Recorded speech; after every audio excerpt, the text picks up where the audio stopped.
వాక్యం చెప్తుంది బైబిల్లో మత్తయి సువార్తలో అంటున్నారు, దుఃఖపడు వారులారా మీరు ధన్యులు అంటున్నారు. ఈరోజు చాలా మందికి చాలా వ్యాధులు ఉన్నాయి, చాలా మందికి చాలా దుఃఖాలు ఉన్నాయి, చాలా మందికి చాలా బాధలు ఉన్నాయి.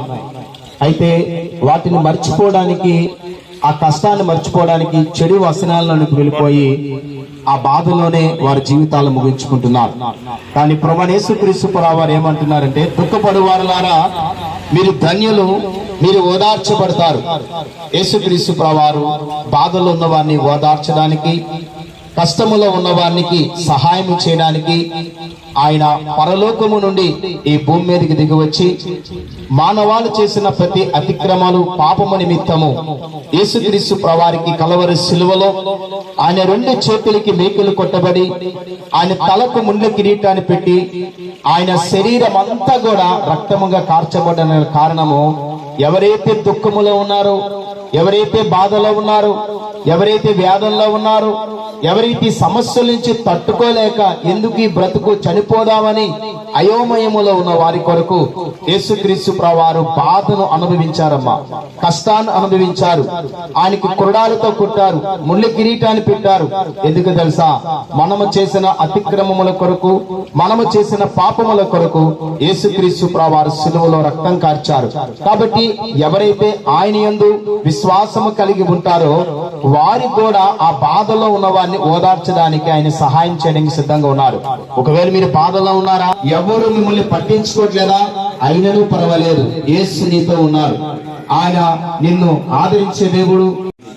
యేసు రక్తము ప్రతి పాపము నుండి కూడా మనల్ని పవిత్రునిగా చేస్తుంది. యేసుక్రీస్తు ఏమనగా, ప్రయాసపడి పారాలకు రండి, నేను మీకు విశ్రాంతి కార్చి ప్రాణాన్ని పెట్టి ఉన్నారు. యేసు రక్తము పాప క్షమాపణ. ఆయన ఏమంది ఎన్నో ఇబ్బందులతో ఉన్నారు, ఎక్కడ చూస్తున్నా ఏదో ఒక సమస్య. ఆ సమస్య నుంచి మనిషి పరిష్కారం దొరకక ఆ సమస్యలను ఉండిపోయి మనిషి జీవితము అశాంతిలోకి వెళ్ళిపోతుంది.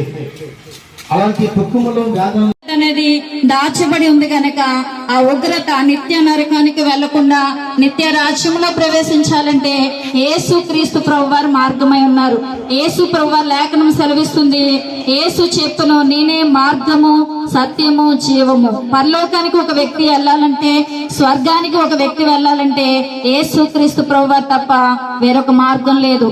యేసయ్యనందు విశ్వాసం ఉంచడం వల్ల మీ పాపాలు క్షమించబడతాయి, మీరు నిత్య నరకం నుంచి తప్పించబడి నిత్య జీవానికి వారసులు అవుతారు. చనిపోయిన వారు కూడా తిరిగి లేచారు.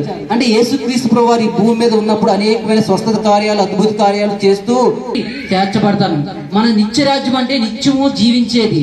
మనిషికి ఒక ఆత్మ అనేది ఉంది. మనిషి చనిపోయిన తర్వాత మా శరీరం మట్టిలో కలిసిపోవచ్చు, కానీ చనిపోయిన తర్వాత ఆత్మ ఏదో ఒక ప్లేస్ లో నిత్యము జీవించవలసిన ప్లేస్ అన్నమాట. అయితే మనిషి పాపముల చేత చనిపోతే ఆ ఆత్మ నరకానికి వెళ్ళిపోద్ది. అయితే మనిషి పాపం నుంచి